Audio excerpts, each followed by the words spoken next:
Estamos hablando acerca de vivir en el reino de Dios, hermanos, y estamos ahora mismo en una sección que tiene que ver con amarnos, saber amarnos a nosotros mismos, sería una expresión más correcta. Hemos comentado al respecto de ello que naturalmente todos nos amamos, todos queremos el bien para nosotros mismos, pero una cosa es esa y otra cosa es amarnos justamente o amarnos santamente. Entonces, estamos tratando de indagar en la palabra en qué consiste esto, en qué consiste precisamente el amarnos así a nosotros mismos. Y nuestro texto base, nuestro texto amplio base, consta de lo que conocemos como el Sermón del Monte.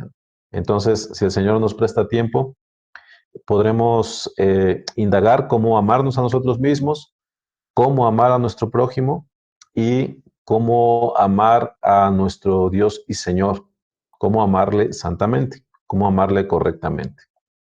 Entonces, estamos hablando acerca de amarnos a nosotros mismos y muy rápidamente, hermanos, a manera de recordatorio, la semana pasada y también la antepasada, hemos platicado acerca de las bienaventuranzas. Esta es la forma en la que empieza el Sermón del Monte, esas palabras de nuestro Señor que están condensadas en Mateo 5, 6 y 7.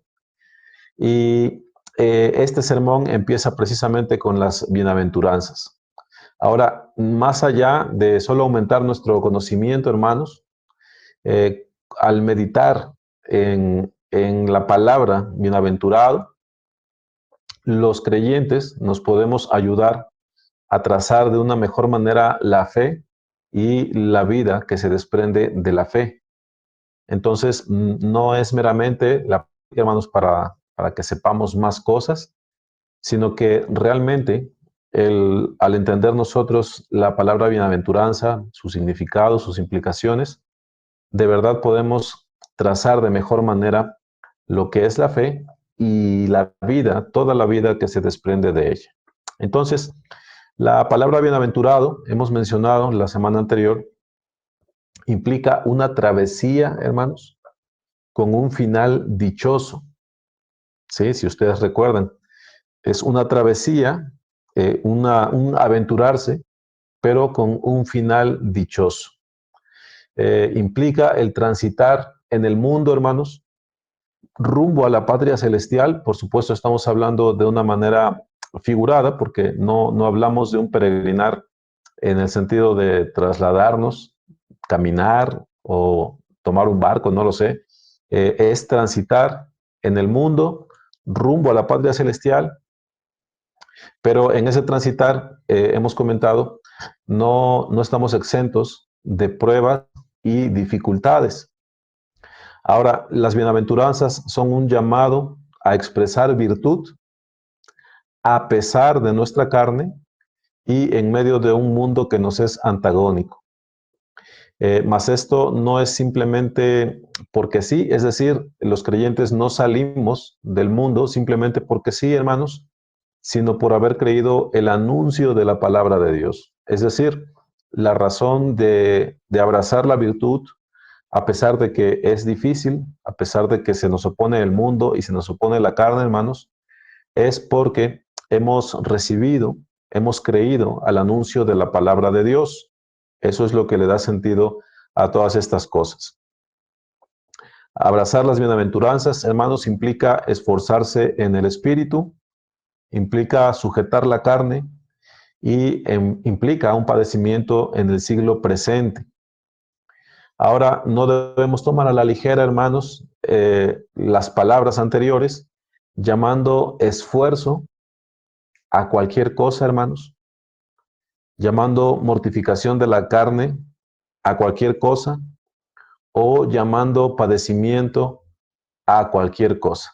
Estas cosas son necesarias, pero siempre corremos el peligro de llamar a cualquier cosa esfuerzo, mortificación de la carne o padecimiento. A veces resulta que bautizamos o pretendemos santificar la vida común, hermanos,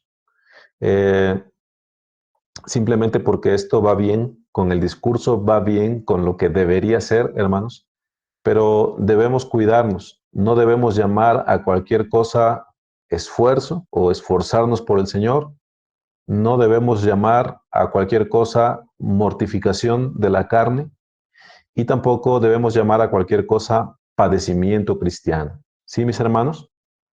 Ahora, quizás lo más sustancial de la plática anterior sea entender por qué o cómo el creyente es impulsado a ese peregrinar, a esa travesía o a ese bienaventurarse, hermanos. Repito, quizás lo más importante del discurso, de la plática, sea entender por qué o cómo el creyente es impulsado a una travesía como esta. Bueno, hemos comentado que una de las acepciones, una de las formas de entender la palabra fe es como firme persuasión.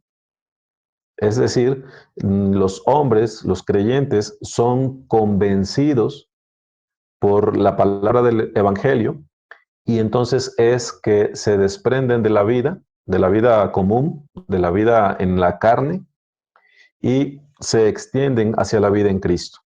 Entonces, cuando el hombre es persuadido, pero firmemente, entonces es que emprende el camino del Señor.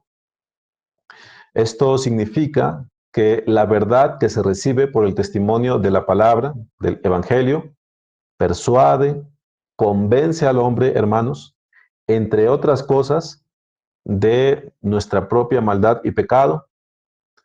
Nos convence, hermanos, del carácter santo de Dios, nos convence del juicio venidero y en virtud de estas cosas, de nuestro estado perdido y de nuestra segura condenación en Cristo, entonces es que el hombre, persuadido, emprende este caminar. Independientemente, mi hermano, de cuál sea su testimonio de conversión, si usted de verdad ha tenido contacto con el Evangelio y de verdad usted se ha convertido al Señor, independientemente de cómo llegó el Evangelio a usted, hermano, si fue un folleto, si fue un canto, si fue una predicación, si fueron pláticas con algún hermano, no lo sé. Independientemente de ello, hermanos, el hombre siempre es convencido de su maldad y pecado, siempre se le presenta a Dios en su carácter santo y por supuesto allí hay un conflicto cuando entendemos nuestro pecado y entendemos el carácter santo de Dios.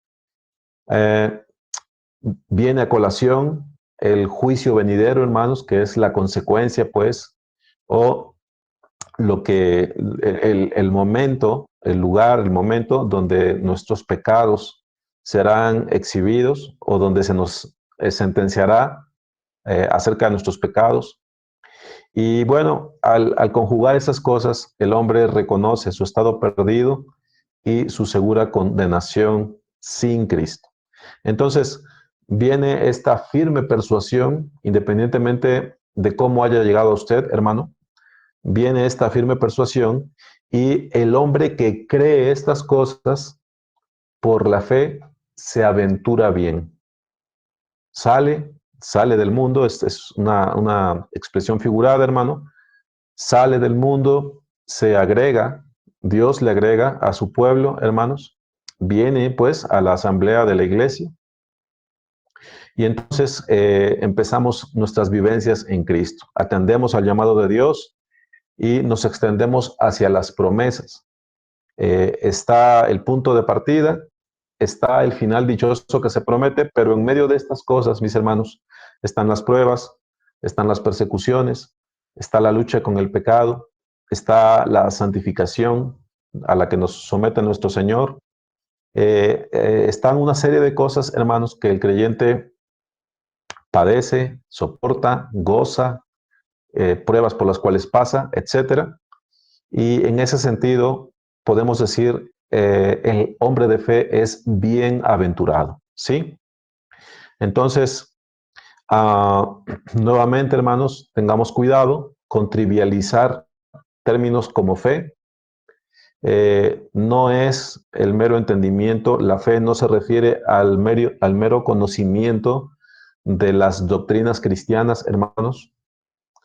Tengamos cuidado con a qué cosas llamamos batallas y luchas, porque en muchas ocasiones simplemente llamamos a eso al hecho de que estamos desoyendo nuestra conciencia. Y bueno, estamos conscientes, valga la redundancia, de que nuestra conciencia nos estaba acusando, la conciencia nos estaba guiando, pero la desoímos y tal vez a eso llegamos a llamar batallas y luchas, pero no es eso en realidad a lo que se refiere la palabra cuando nos habla de esas vivencias cristianas. Y tengamos cuidado con aquello a lo que llamamos camino de Dios, pues a veces solemos llamar a nuestros propios caminos en la religiosidad, les llamamos el camino de Dios, hermanos, sin saber distinguirlos. Entonces, la comprensión correcta de estas cosas nos permite una mejor visión, hermanos, de dónde nos encontramos en realidad al respecto del camino de Dios y nos permite también un trazo más correcto, más consciente de nuestros propios pasos en la fe, hermanos, para encauzarlos de una mejor manera. Entonces, las bienaventuranzas son parte del llamado Sermón del Monte, hermanos, y este sermón, por muchos hermanos, se reconoce como una descripción amplia del carácter cristiano. No solamente implica las bienaventuranzas, he comentado, son los capítulos 5, 6 y 7 de Mateo, y ahora mismo estamos centrados en las bienaventuranzas. Las menciono rápidamente, hermanos, para que estemos empapados de ellas. Dice, bienaventurados los pobres en espíritu, porque de ellos es el reino de los cielos. Bienaventurados los que lloran, porque ellos recibirán consolación. Bienaventurados los mansos, porque ellos recibirán la tierra por heredad. Bienaventurados los que tienen hambre y sed de justicia, porque ellos serán saciados. Bienaventurados los misericordiosos, porque ellos alcanzarán misericordia. Bienaventurados los de limpio corazón, porque ellos verán a Dios. Bienaventurados los pacificadores, porque ellos serán llamados hijos de Dios. Bienaventurados los que padecen persecución por causa de la justicia, porque de ellos es el reino de los cielos. Bienaventurados sois cuando por mi causa os vituperen y os persigan y digan toda clase de mal contra vosotros, mintiendo. Gozaos y alegraos, porque vuestro galardón es grande en los cielos, porque así persiguieron a los profetas que fueron antes de vosotros.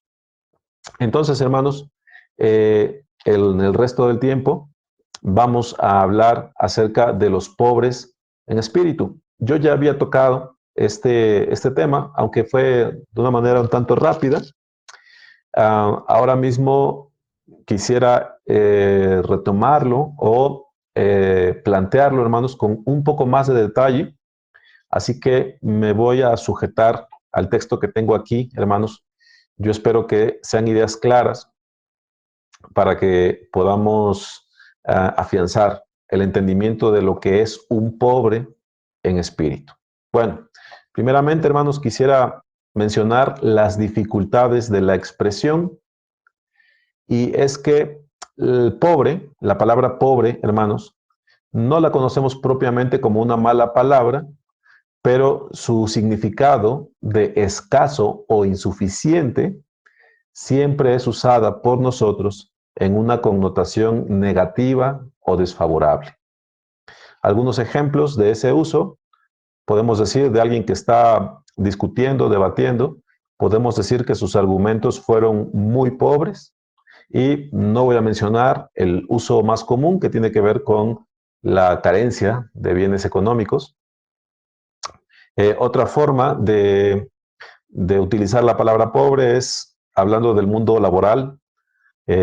Tuvo resultados muy pobres en el trimestre, en el semestre, no lo sé. Ya saben cómo se miden las cosas, cómo los resultados van etiquetando a los empleados, hermanos, a los que se guían por metas. Entonces, se utiliza esa expresión, tuvo resultados muy pobres en el trimestre. Ahora, en una ocasión en que parece ocuparse la palabra pobre de manera positiva, en realidad no lo es, y usted la conoce, hermano, es esa expresión de soy pobre pero honrado. Entonces, la expresión completa, soy pobre pero honrado, intenta transmitir la idea de honradez en realidad. Y si nosotros nos fijamos, si ponemos atención, cuando se dice soy pobre pero honrado, de todas formas, la palabra pobre es un factor o una adversidad que se vence o un factor que a pesar de soy honrado, a pesar de que soy pobre, soy honrado. Entonces, no se está ensalzando en realidad la palabra pobre o la pobreza en sí misma, hermanos, sino que en esa frase que parece positiva, aún así la connotación no es positiva de la palabra. Entonces, es de llamar la atención que esta primera bienaventuranza diga, bienaventurados los pobres en espíritu. Sí, mis hermanos, entonces esta es una de las dificultades de la expresión. Ahora, otra dificultad para entender esa expresión es que no se encuentra fuera de las escrituras. Yo creo que ninguno de nosotros hemos escuchado en algún momento que alguien fuera de lo que es una plática entre hermanos, fuera de lo que es el contexto de las bienaventuranzas, yo creo que ninguno de nosotros ha escuchado que alguien utilice la expresión pobre en espíritu. Sí, mis hermanos, entonces no tenemos una referencia de fuera, la cual haya servido para acostumbrarnos al significado de esa expresión. ¿Sí? Finalmente, pobre en espíritu no es una expresión que se entienda fácilmente en sí misma. ¿Sí, mis hermanos? Eh, no es tan lineal el pensamiento que nos lleva al significado de pobre en espíritu. Es necesario el hacer indagaciones en la palabra. Entonces, hermanos, vuelvo y repito, la primera bienaventuranza es bienaventurados los pobres en espíritu. Bueno, los significados, bueno, la palabra pobre es conocida para todos nosotros, es literalmente el que carece de bienes en este mundo, o pobre, escaso, insuficiente o necesitado. ¿Sí, mis hermanos? Eh, entonces, se utiliza esta misma palabra que se da con la que se da a entender la carencia de bienes es la que se utiliza para decir pobre en espíritu. Ahora, rápidamente, hermanos, los usos de la palabra espíritu con minúsculas en la escritura son estos. Espíritu como aliento de vida. Abraham exhaló el espíritu, dice Génesis 25:8, es decir, murió. Eh, y dice en Génesis 6:17, he aquí yo traigo un diluvio de aguas sobre la tierra para destruir toda carne en que haya espíritu de vida. Se refiere pues al aliento que Dios sopló sobre las personas, la vida que Dios concedió incluso sobre los animales. Dice allí que Él trajo un diluvio de agua sobre la tierra para destruir toda carne en que haya espíritu de vida. Entonces se usa de esa manera. Un segundo uso es como eso, el espíritu es eso que acusa el efecto de las emociones. Los ejemplos lo aclaran mejor. Esaú y su mujer, dice, fueron amargura de espíritu para Isaac y Rebeca. Esaú y su mujer fueron amargura de espíritu para Isaac y Rebeca. Es decir, el espíritu acusa el efecto de las emociones, ¿no? Faraón estaba agitado de espíritu cuando tuvo los sueños de las vacas y las espigas, es decir, estaba inquieto. Los hijos de Israel, dice la palabra, tenían congoja de espíritu por la servidumbre en Egipto. ¿Sí, mis hermanos? Bueno, dos acepciones más, como un sentir exacerbado, es decir, cuando, cuando, cuando alguien o algo llega y nos estimula, y nos estimula, este, y brota exacerbadamente, exageradamente o intensamente un sentimiento o un estado de ánimo, ¿no? También se utiliza para dar a entender la provisión de un don o un don que no viene de Dios. Los ejemplos siempre esclarecen más, hermanos. Número 5:14 habla del hombre sobre el que viene espíritu de celos. Significa en este caso que primeramente los celos inquietaron y después terminaron dominando a un hombre. Entró en él espíritu de celos. Éxodo 28:3 habla de los que fueron llenados por Dios de espíritu de sabiduría, es decir, hay un don allí, una provisión del Señor. Y en el primer libro de Samuel, capítulo 28, versículo 7, dice que Saúl pidió que le buscasen una mujer que tuviese espíritu de adivinación.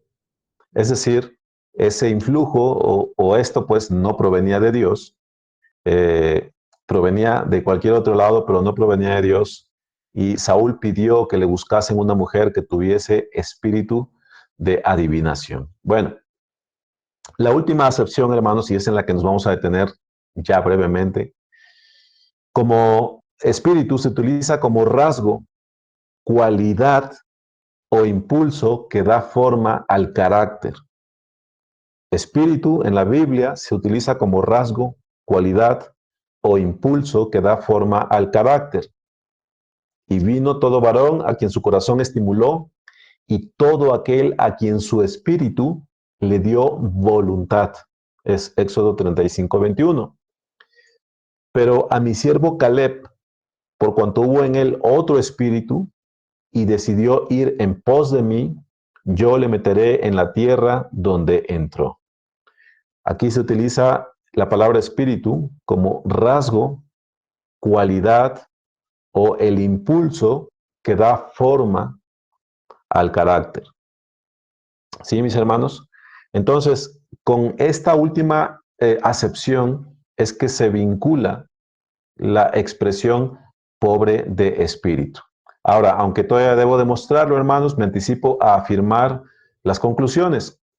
Pobre en espíritu es un rasgo del carácter relacionado principalmente con la justa conciencia de uno mismo ante la majestad del Dios Santo. Repito, pobre en espíritu es un rasgo del carácter relacionado principalmente con la justa conciencia, no una conciencia engañada, sino una conciencia justa, la conciencia la justa conciencia de uno mismo ante la majestad del Dios Santo. Cuando contemplo a Dios y me contemplo a mí mismo, lo justo y correcto es que la criatura se humille. Repito esto, hermano, cuando contemplo a Dios, cuando le puedo contemplar en una cierta medida, con claridad, hermano, y me contemplo a mí mismo, hermano, lo justo y correcto es que la criatura se humille a sí misma delante de su Hacedor. Por ello, la pobreza de espíritu y la humildad, puede afirmarse, están estrechamente relacionadas. Daniel, David, Job, Isaías, estos hombres son ejemplos de que a pesar de su valentía, de su autoridad o de su prominencia ante los hombres, se puede decir, eran pobres de espíritu para con Dios, ya que la Biblia da testimonio de ello y los tomaremos en un breve comentario si da tiempo al final, hermanos.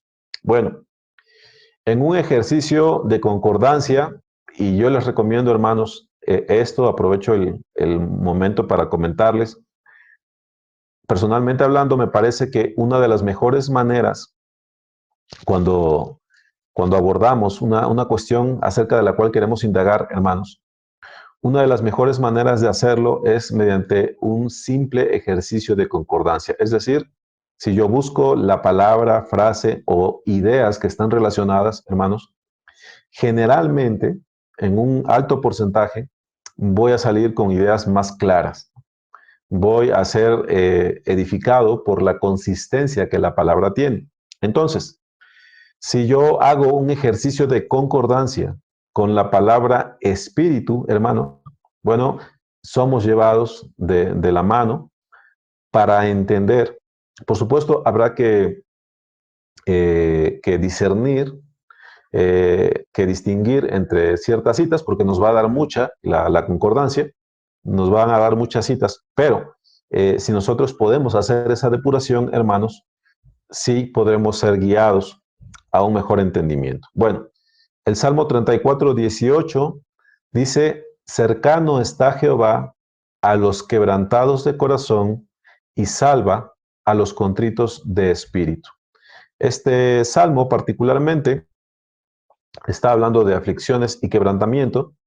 Eh, Le podríamos poner algunos peros a esa cuestión, pero creo que cuando nosotros nos extendemos a los siguientes textos, vemos que en realidad estas expresiones, quebrantados de corazón, contritos de espíritu, eh, pueden emparentarse, vamos a decirlo así, pueden emparejarse y formar un bloque bien unido.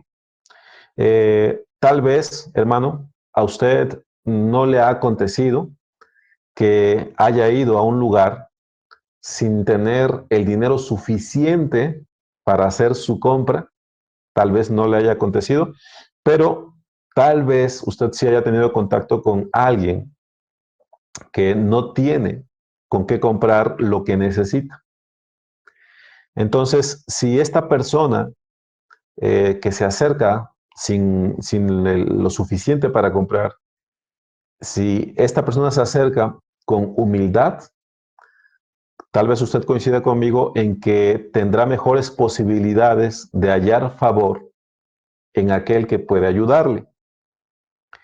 No así con el que sin tener lo suficiente para comprar, sin tener suficiente para pagar, llega exigiendo tus bienes y te dice, tú tienes que ayudarme.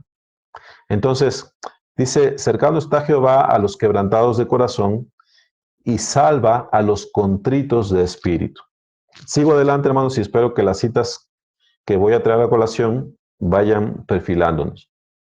Los sacrificios de Dios son el espíritu quebrantado, al corazón contrito y humillado, no despreciarás tú, oh Dios. Así está hablando David en su arrepentimiento en el Salmo 51, versículo 17.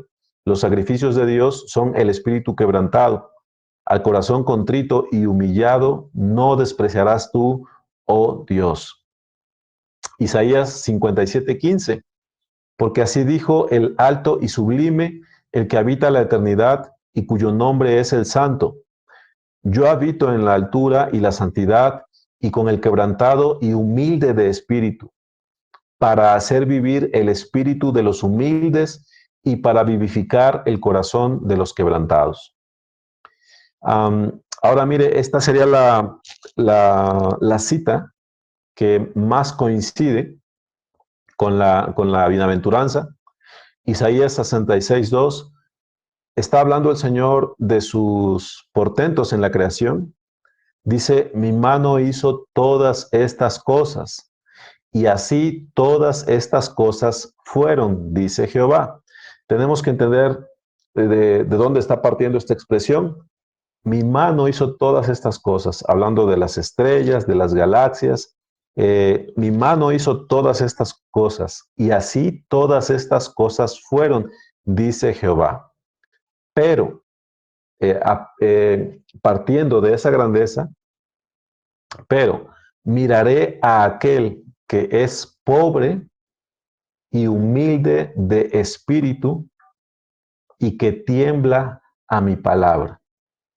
Sí, mis hermanos, mi mano hizo todas estas cosas y así todas estas cosas fueron, dice Jehová. Así se presenta el Señor en su majestad, pero dice, miraré a aquel que es pobre y humilde de espíritu y que tiembla a mi palabra.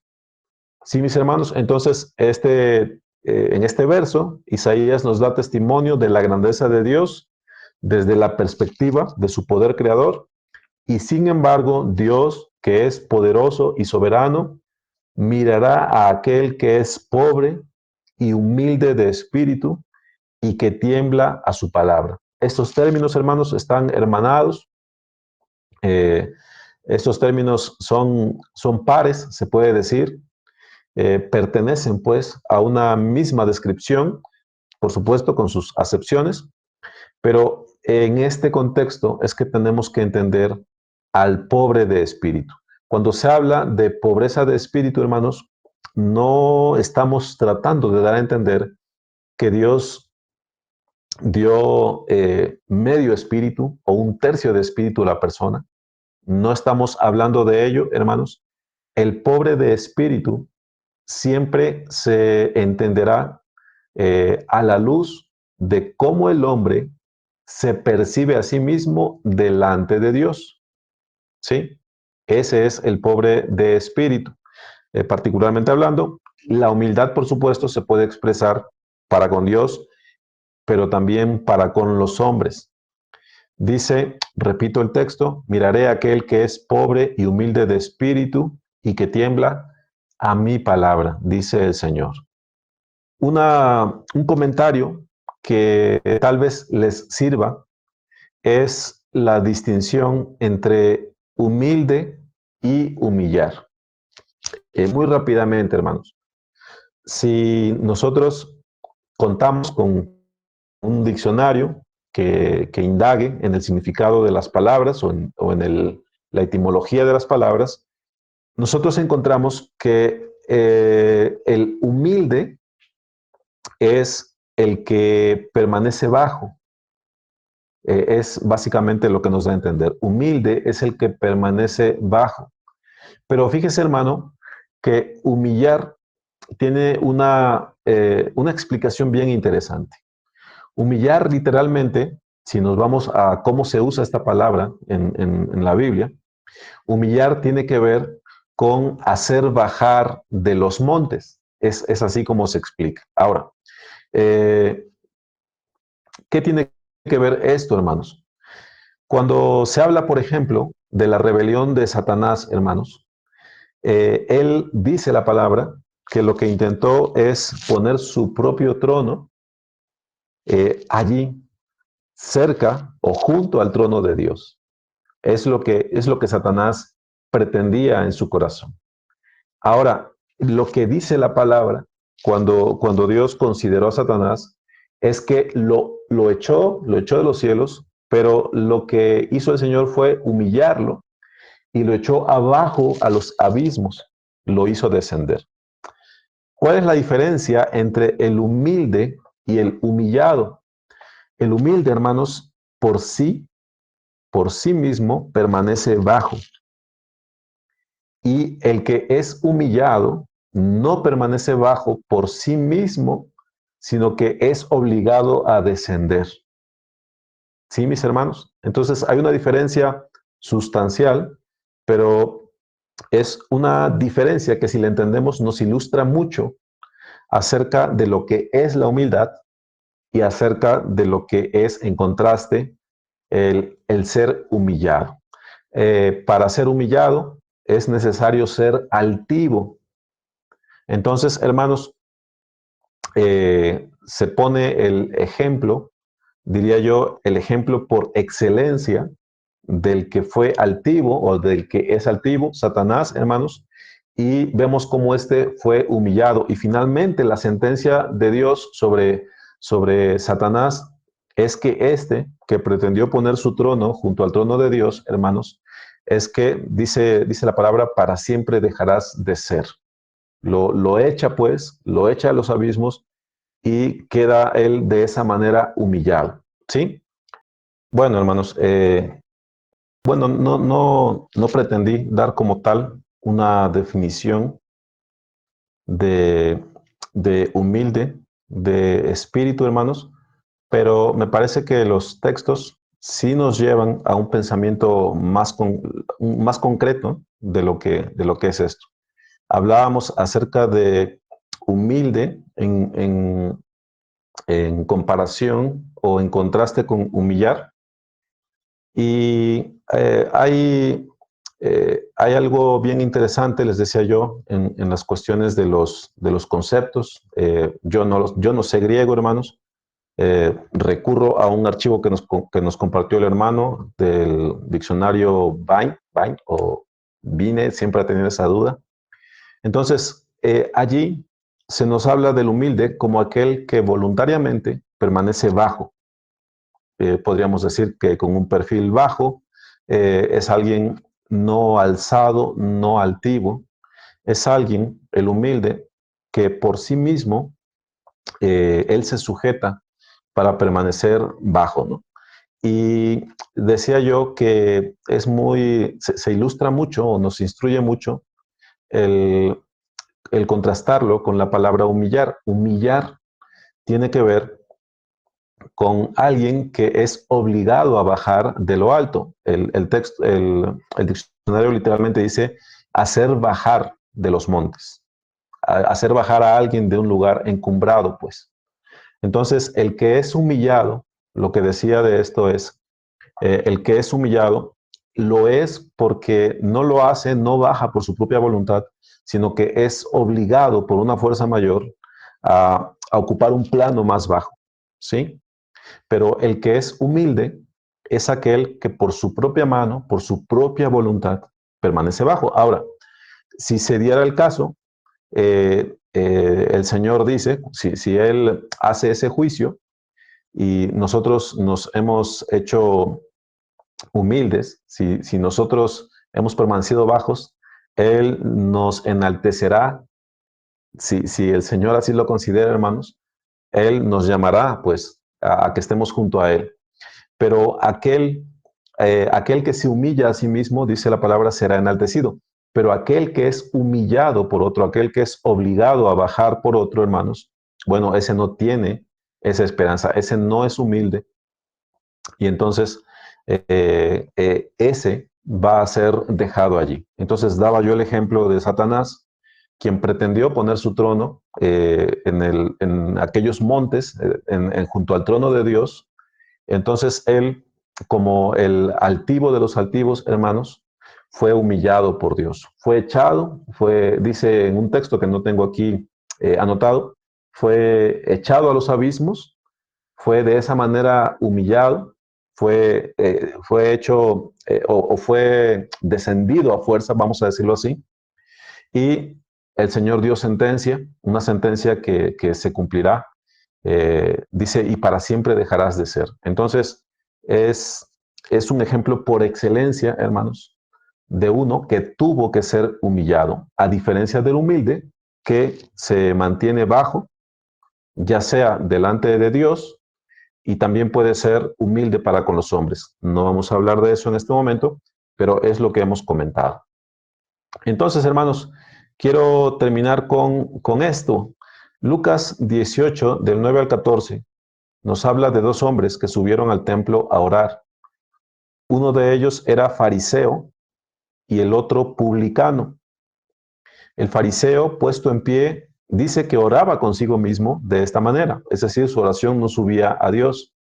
Él decía: Dios, te doy gracias porque no soy como los otros hombres, ladrones, injustos, adúlteros, ni aun como este publicano.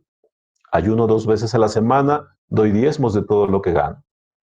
Mas el publicano, estando lejos, dice, no quería ni aun alzar los ojos al cielo, sino que se golpeaba el pecho diciendo: Dios, sé propicio a mí, pecador. Os digo, dice el Señor, que éste descendió a su casa justificado antes que el otro, porque cualquiera que se enaltece será humillado, y el que se humilla será enaltecido. Cuando dice que descendió a su casa justificado antes que el otro, no nos está dando a entender que en un momento determinado la oración de aquel va a ser escuchada, hermanos. Nos dice que este fue atendido por Dios y descendió a su casa justificado, a diferencia de aquel otro, ¿no? Porque cualquiera que se enaltece será humillado, y el que se humilla será enaltecido. Entonces, por su complacencia consigo mismo, el fariseo no era capaz de ver la santidad y majestad de Dios. No consiste este pecado, hermanos, tanto en una consideración muy grande de uno mismo. Ahí está el texto. No vi la cita, pero nuestro hermano lo puso. Eh, eh, este pecado, hermanos, sí tiene una gran medida de una opinión desmedida, valga la redundancia, de uno mismo, de una opinión muy alta de uno mismo.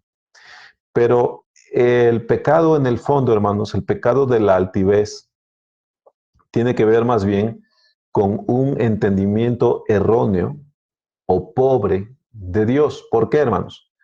Cualquier hombre que pueda mirar a Dios en su verdadera majestad, hermanos, cualquier hombre que pueda percibir a Dios, por más buena opinión que pueda tener de sí mismo, inmediatamente, hermanos, caerá en humillación.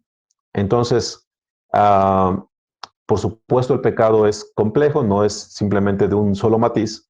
Este tenía una gran opinión acerca de sí mismo. Eh, ¿Cuál es la solución, hermanos? Y con esto empiezo ya a cerrar esta plática. ¿Cuál es la solución, hermanos, para un corazón que se engaña a sí mismo? ¿Cuál es la solución si yo busco, cuál es la respuesta si yo busco ser humilde, hermanos?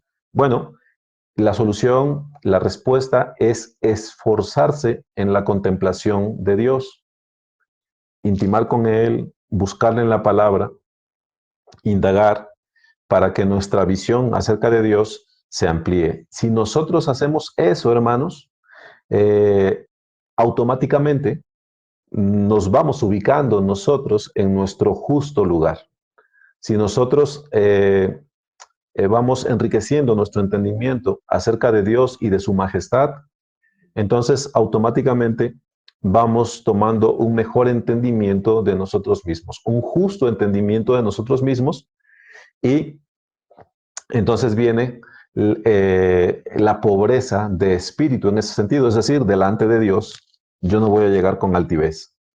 Ya independientemente de mí, independientemente de que el Señor te haya dado muchos dones, mi hermano, independientemente de si entre los hombres eres grande o sabio o fuerte, independientemente de eso, el que logra contemplar a Dios de verdad en su grandeza, hermanos, bueno, viene a humillarse a sí mismo, ¿sí? En ese buen entendimiento. Entonces, hermanos, tenemos a Daniel, que era un hombre prominente. Ustedes saben, era el gobernador de los gobernadores, y este hombre se humillaba. Yo tenía previsto el llevarles a Daniel 9, hermanos, ya no lo voy a hacer por el tiempo que llevamos, pero cuando Daniel confiesa el pecado del pueblo de Israel, él no habla de, oye Señor, pues mira cómo estos pecadores fallaron, cómo estos erraron, cómo pecaron contra ti. Yo te ruego que los perdones. Cuando Daniel hace la confesión de los pecados de la nación, él dice, Señor, hemos pecado contra ti. Entonces, Daniel, a pesar de que era un hombre prominente, sabía ser humilde delante del Señor y le buscaba y procuraba su presencia constantemente. David, un hombre conforme al corazón de Dios, escribe el Salmo 51, cuando él se sabe, se entiende pecador, hermanos. Lávame más y más de mi maldad. Yo reconozco mis rebeliones. Mi pecado está siempre delante de mí. Si tú me limpias, dice, entonces yo enseñaré a los pecadores tu camino, tu temor. Eh, Cuando David hace esa declaración, hermanos, aunque él era el rey de Israel, da a entender que, bueno, cuando él cobraba conciencia, cuando él cobró conciencia de sus faltas delante de Dios, él se quebrantó, hermanos, a pesar de que era un hombre valiente, a pesar de que era un hombre puesto en eminencia, pero eso no fue un impedimento para no humillarse delante de Dios. Job mismo, un hombre que era perfecto en sus caminos, en esa expresión que Dios da, cuando el Señor le hace ver algunas cosas, él dice, una vez hablé, mas no responderé. De oídas te había oído, mas ahora mis ojos te ven. Por tanto, me aborrezco y me arrepiento en polvo y ceniza. Porque en algún momento Job entró en controversia con Dios, por así decirlo, buscando una explicación para todas las cosas, todas las desgracias que le habían sobrevenido. Entonces, él termina diciendo esto. Y finalmente, hermanos, Isaías, en su capítulo 36, versículo 1 al 5, Isaías habla de esta manera, dice: en el año que murió el rey Usías, vi yo al Señor sentado sobre un trono alto y sublime, y sus faldas llenaban el templo. Por encima de él había serafines, cada uno tenía 6 alas, con 2 cubrían sus rostros, con 2 cubrían sus pies, y con 2 volaban. Y el uno al otro daba voces diciendo: Santo, santo, santo, Jehová de los ejércitos, toda la tierra está llena de su gloria. Y los quiciales de las puertas se estremecieron con la voz del que clamaba, y la casa se llenó de humo. Entonces dije, así habla el profeta de Dios: ay de mí, que soy muerto, porque siendo hombre inmundo de labios y habitando en medio del pueblo que tiene labios inmundos, han visto mis ojos al Rey Jehová de los ejércitos. Eh, por supuesto, la visión que tuvo Isaías, hermanos, fue extraordinaria, pero el hecho es que Dios es ese que describe precisamente Isaías, y no está limitado a esa descripción. Pero cuando él logra una mejor contemplación de Dios, hermanos, cuando él logra una visión de Dios así, lo primero que él tiene es un pensamiento acerca de sí mismo. Entonces dije, ay de mí que soy muerto, porque siendo hombre inmundo de labios y habitando en medio de pueblo que tiene labios inmundos, han visto mis ojos al Rey Jehová de los ejércitos. Entonces, hermanos, el pobre de espíritu es un rasgo del carácter del creyente, hermanos, que le lleva a entenderse, entender su propia persona, entender su propia bajeza, su propia posición cuando él contempla al Señor. Es la justa reacción de todo hombre que logra una consideración correcta del Señor. Entonces, hermanos, dice la palabra: bienaventurados los pobres en espíritu. Dice la palabra, dice, porque de ellos es el reino de los cielos.